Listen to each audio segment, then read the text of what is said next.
It's my pleasure to host a panel on a faster path to greener future with intelligent technology, right? Now, the moment we talk about greener future, trees come to our mind, probably some of those. Trees come to our mind and they do the natural greening and we are all pretty much beneficiaries of that, right? Now, we talk about sustainable future, greener future. In our context, we are fundamentally talking about human activity and how do we reduce the impact of human activity. So if I can have one slide. So essentially we thought, we are engineers and most of us have solved problems, so we need a boundary condition. Without that, we can't have a conversation, okay? So who best to copy than Bill Gates, He talked about this subject in his book called How to Avoid a Climate Disaster, and he says, human activity is calculated to send about 51 billion tons of carbon equivalent.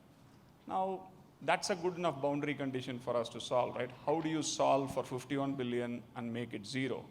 Trees do most of the work, but we probably need a helping hand from few other technologies, and that's hopefully what we all will see, right? We have a panel practically representing all these areas. So we make things, we generate electricity, use power, we of course grow things to eat and live, and pretty much each of these emit carbon, right? And we have technologies coming up to solve problems to make life sustainable, get us to net zero in each of these, right? And it's my absolute pleasure to get a panel who really help solve problems in each of these areas, and that's really very, very nice for us. Now, when we talk about technology, it's very easy for most of you to think about a A15 bionic chip, right? It comes in the iPhone, 15 billion transistors, 1 square inch, everybody understands. But equally, we have technologies like the Fulcrum, which probably helps us lift load. We have a container technology in transportation, which reduced about 95 to almost 99% of time to load a ship, unload a ship. And we also have nudge technology like the iodine that we use in salt, which incidentally helped all of us get immunity. So technology means a lot of things, but eventually it has to solve for that 51 billion tons of carbon emission, right? In order to talk about this and enlighten all of us about various things that are going on, it's my absolute pleasure to introduce the panel. From that side, we have Stefano, who is from Baker Hughes, representing the oil and gas industry. Stefano is representing the entire industrial cycle, I would say. Probably cut off GE cloth, spent a lot of time, and he spent time across the entire life cycle. And he's currently representing the digital product management he's an executive manager in the new industrial energy technology product company of Baker Hughes. So he has a lot of experience, rich experience in the industrial world that he will share with us. To his right, Rehmat. She's from Schneider Electric, and she's a VP of Innovation and Technology in Energy Management. And Rehmat represents the transmission and distribution area. She has a lot of experience in networking. She also is representing Schneider, who's taking a lot of strides in using combination of technologies in the digital world and the physical world to solve problems. And last but not the least, Julius is representing the buildings, how to make buildings efficient, intelligent, and he's from Johnson's Controls. He's a VP from Johnson's Controls OpenBlue product management. But prior to that, he has had a ringside view of how the auto industry has been moving into the electric side and essentially moved from the internal combustion engines and completely mechanical base to mostly electronic base. He has had a ringside view. So it's my absolute pleasure to host this panel and hope to share what we know over the next few minutes. Thank you. So with that, My first question probably is to Stefano. Yeah. Thank you. So you represent the traditional, one of the industries that evoke the smokestacks, right, in the oil and gas industry. Top offender, yeah. What's your industry doing, and what are some of the technologies you're working on to make our future sustainable and green? Yeah, thank you for the question. I mean, in the oil and gas industry, we are really going faster to greener solution, and we are really focused on CO2 emission reduction. With alternative fuels, we are introducing hydrogen as an alternative fuel, but also with alternative source of power. We normally use renewable now in combination with the traditional gas power, with an hybrid solution that can keep the production stable while we have the fluctuation of the renewables. So the real complexity of the oil and gas is that we need to transform the existing plants that are pretty old, and this requires a technology injection. We need to retrofit what we call brownfield application with new technology able to catch and collect better the emission. So from a technology standpoint, we normally need to have solution both from new green plant in which you can start from scratch and applying the right technology, but also technology able to retrofit the old one. And in Baker, we are investing in both type of approach, brown and greenfield, trying to support our customer to keep their operation up in a, less impact way. From a technology standpoint, just to share some of the great example, we are investing a lot in carbon capture solutions. We are investing in hydrogen technology really hand-to-hand, from the green hydrogen production to electrolyzer up to the utilization of hydrogen in our gas turbine as a fuel. And we are investing, for example, also in different technology to have clean power solution. One good example on how we are attacking the brownfield is the LNG application. LNG, you probably know in this moment, is pretty vital, and we mapped the entire supply chain of the LNG, from the natural gas extraction to the liquefaction, transportation, regasification, and utilization. And we are trying to fit with the best technology at the different stage of this process. Basically, with the technology retrofit, we are able now to install our latest version of gas turbine with much more efficiency, less emission on behalf of the old one, so exchanging. Or we are completely changing the solution with electric driven equipment, so with electrification.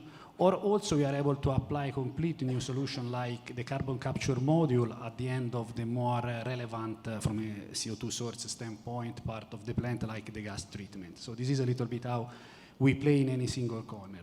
But it is extremely important also, we are here talking about digital, to remember that for us, digital is a real accelerator of this transformation. So we want to go greener, but digital is the best way to solve complex problems, and our plant, our system are really complex. So injecting digital solution, being able to apply the digital on specific optimization of the process, having a more efficient solution, this gives us an opportunity really to speed up this transformation. For us, it's a really game changer, digital to speed up also in the green transformation in very traditional industry like the oil and gas.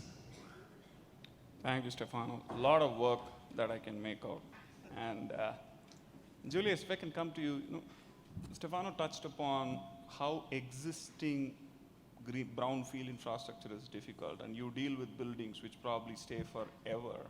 What are some of the technologies that excite you about our journey, and you've been in the auto industry and the building industry? Yeah, I reflect very strongly on what Stefano was talking about.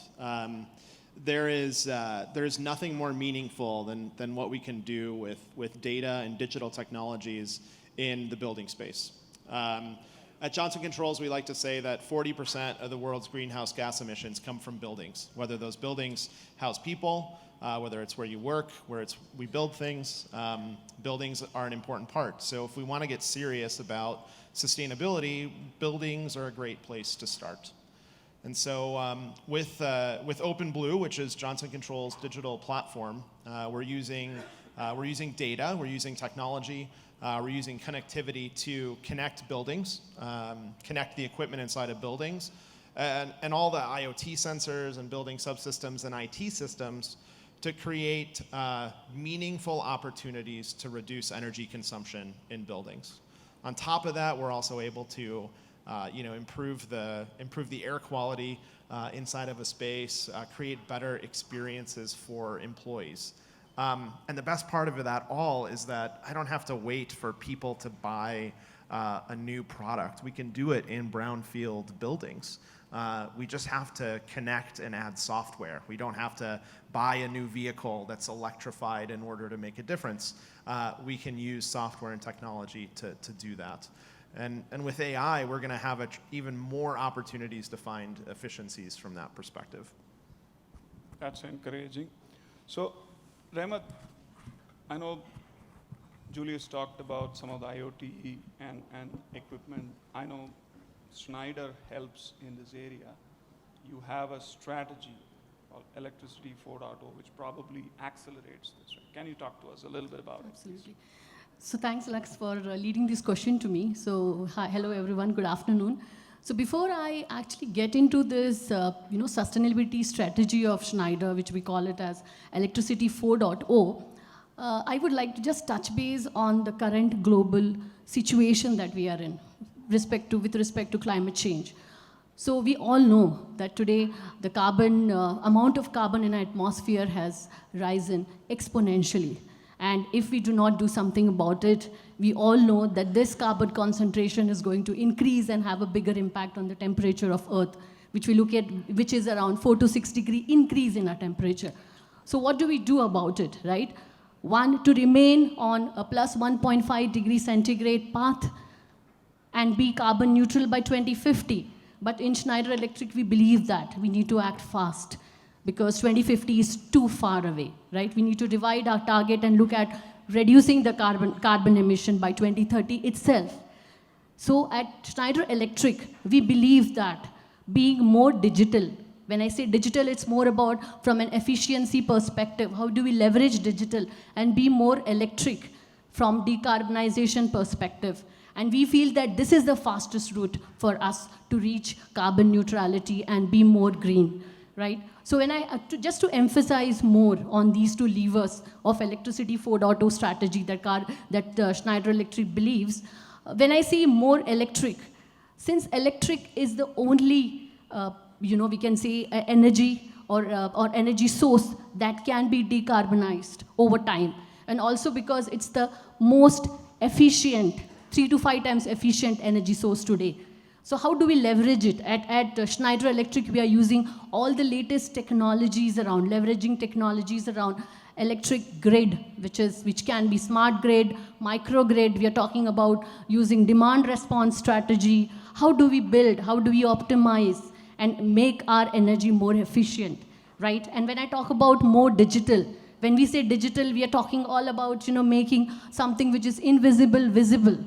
When I say that, I mean by using technologies like AI, artificial intelligence, ML, or deep learning, right? If that is what we are doing in Schneider, we are trying to merge our experience in electric domain, in energy management domain, and our manufacturing experience with the cutting edge technologies in digital, and producing this valuable insights, this meaningful insights for our customers, and also building a lot of proactive data forecast for the customers to take the intelligent decisions around it, right? So that's what is digital going to help us. So the combination of both electric and digital, Electricity 4.0, what we feel is a shift from a technological paradigm. So what we do, if you look at today's energy management solutions, it's around electromechanical.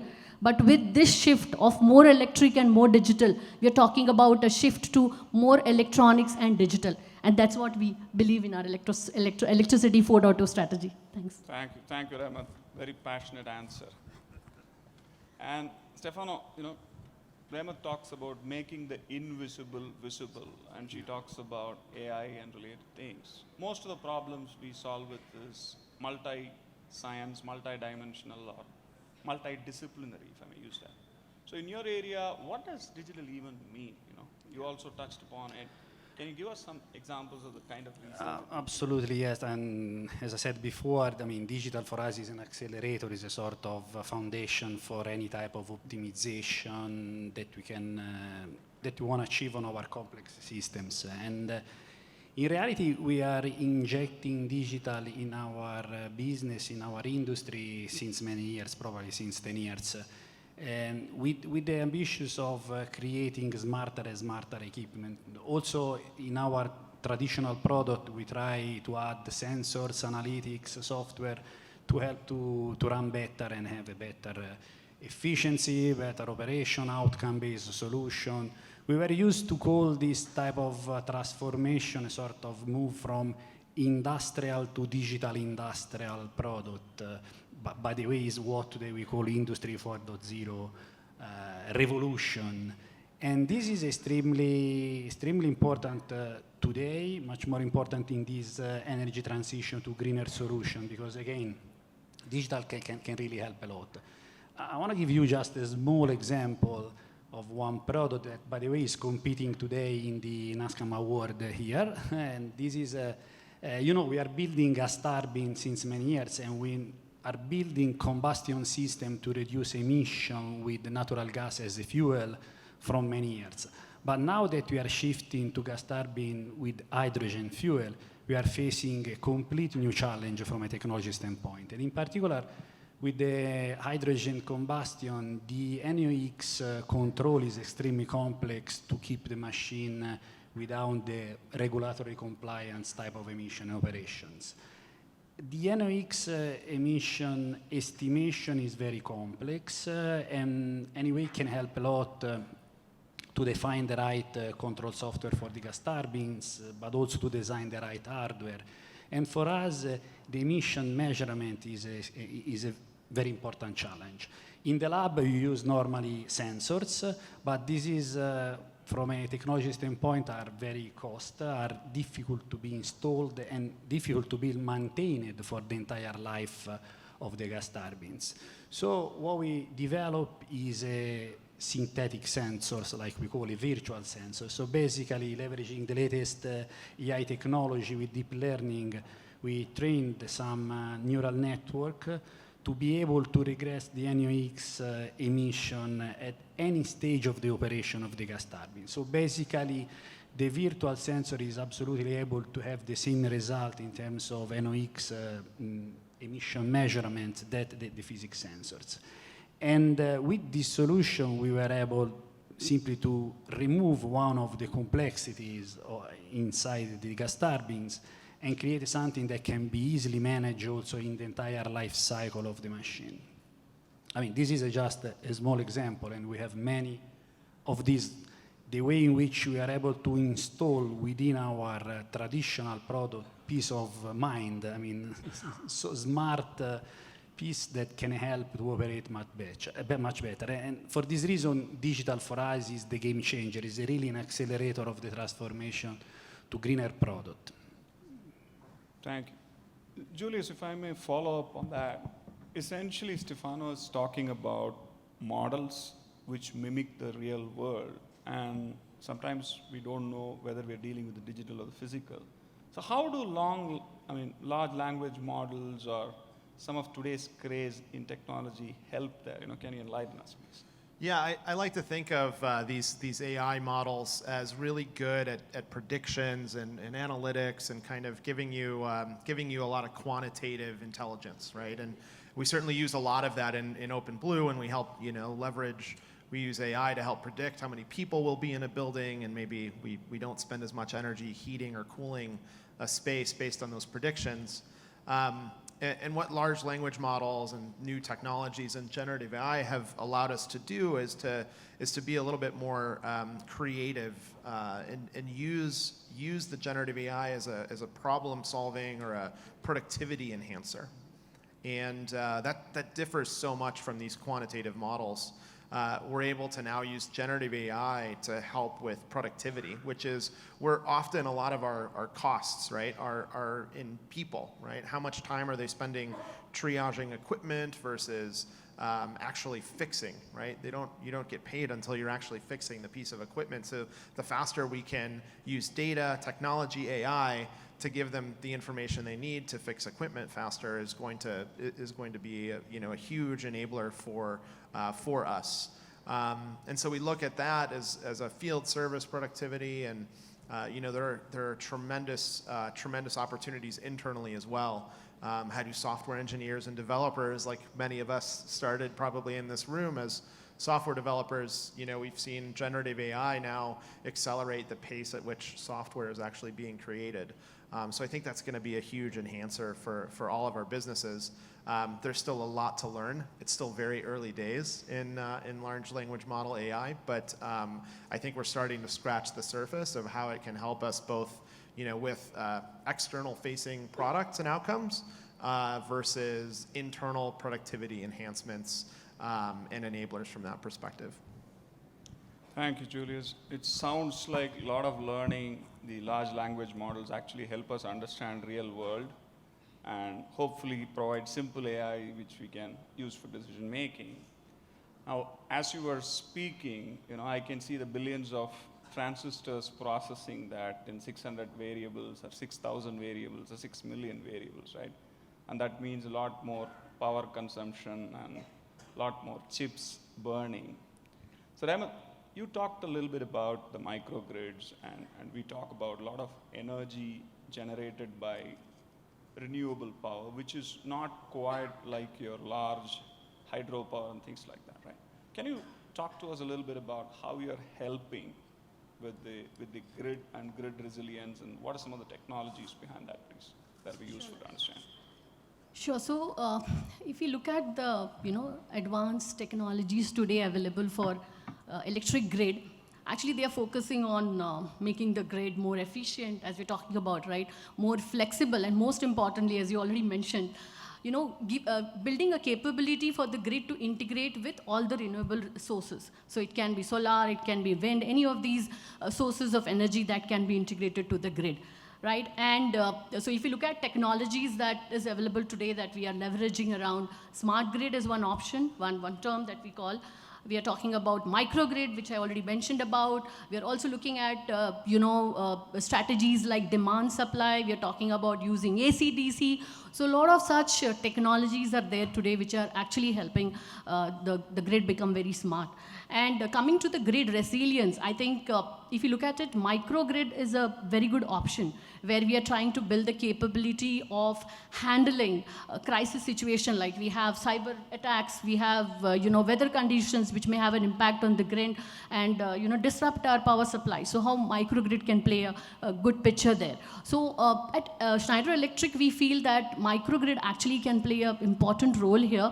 By providing a more reducing carbon footprint, providing a much more efficient energy source, and that's the reason if you look at, we have a lot of solutions around microgrid today, because it can help solve all of our sustainability issue today. It has the options to solve the sustainability issue. Like for instance, if I'm talking about, as I already mentioned, right, it can help us integrate the different type of sources, right, renewable sources, the resources that the energy sources that actually they produce electricity, but they do not emit a lot of greenhouse gases. So indirectly, we are trying to reduce the pollution, reduce the carbon emission there. With microgrid, I think one of the best thing that I'm looking at is the energy efficiency that it's bringing, because we are moving from a centralized grid to a localized area. We call it as microgrid, right? And with this, we are actually reducing the distribution and transmission losses. Look at the number of, like for instance, to get you 1 unit of electricity,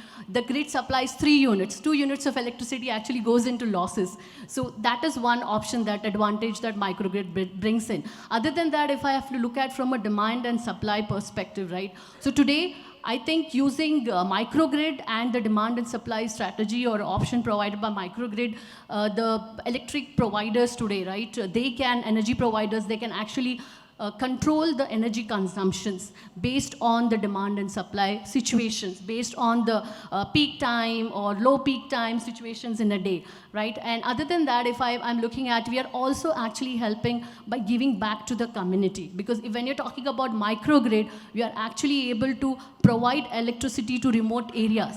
And I'm very proud to say that as part of Schneider Electric, our Access to Energy project, where we are actually providing electricity using microgrid to remote areas in South Africa as well as in India as well. So indirectly, if you look at it, I mean, overall, if I look at it, microgrid is actually playing a very critical role in integrating all different renewable resources, also helping us, building energy efficiency, control on the microgrid for energy consumptions, how we can change the consumption based on demand and supply, and indirectly all this is helping us from a carbon footprint reduction and sustainability perspective. Thank you, Rama. Julius, if I can ask you a quick question. She talked about microgrid, micro technologies, whether it is room temperature, health maintenance, or any of these air conditioner versus heat pump. What are some of those technologies that come to your mind that's going to help us sustain? Certainly the electrification of HVAC equipment is an incredibly important enabler in achieving a greener future, particularly in Europe and in Asia. Johnson Controls remains one of the largest manufacturers of heat pumps, and that's really the electrification of heating and cooling, right? Moving heat around as opposed to generating heat from the burning of greenhouse or of carbon fuel sources. So that's going to be a really important part of our future, I think, collectively. I am certainly not a thermodynamics engineer. I sit more on the digital side, but Stefano maybe has some comments about the enablers of those types of technologies. But yeah, certainly electrification of heating and cooling is going to be an important part of our future. So in the interest of time, I'm going to have one question. This is about sustainability of the industry, right? We're here. What's your advice for some of the companies in NASSCOM? When we say sustainability, affordability for the consumer and profitability for the provider, right? So what would you say for these guys to look out and participate in the technology journey? Well, my point is probably similar to what Ramat said before. A lot of this journey is around efficiency. The best way to be more sustainable is to run what we have today in a more efficient way. So please use all your experience, your mind, your capability to create the next level of digital support to let our machine to run much better. I'll echo Stefano's statement. We can make meaningful changes to how your buildings and the equipment inside of your buildings are running today with the addition of connectivity and some software. We can, in many cases, get up to 20% energy savings just by doing that. And it's not years, we're talking weeks to achieve that type of output. So really important to recognize that we can all take action immediately to make a significant impact. I think we spoke a lot about technology to bring in sustainability, but I think the first thing that we need to bring in through events and forums like NASSCOM is to bring the awareness among us, right? So awareness that we need to move fast, we need to look at a more sustainable future using any of the technology that we talked about, be it electric, digital, right? So yes, as both my friends said, using technologies like IoT, like home automation, building automation, we are of course bringing in 20% efficiency in the energy, bringing in 20% saving in our energy, which of course is each of us or each of the buildings and enterprises today do that automatically. We are saying huge amount of energy there, right? So this is it. So using technology but bringing in a lot of awareness, moving faster is something which is really going to lead us faster to the greener future. Thank you. Thank you, Rahmat, Stefano, and Julius. Power of compounding. Little drops of water make the mighty ocean. Make the best use of technology to get us to a green future. Thank you. For more content on tech and leadership, subscribe to NASSCOM YouTube channel and press the bell icon to never miss an update.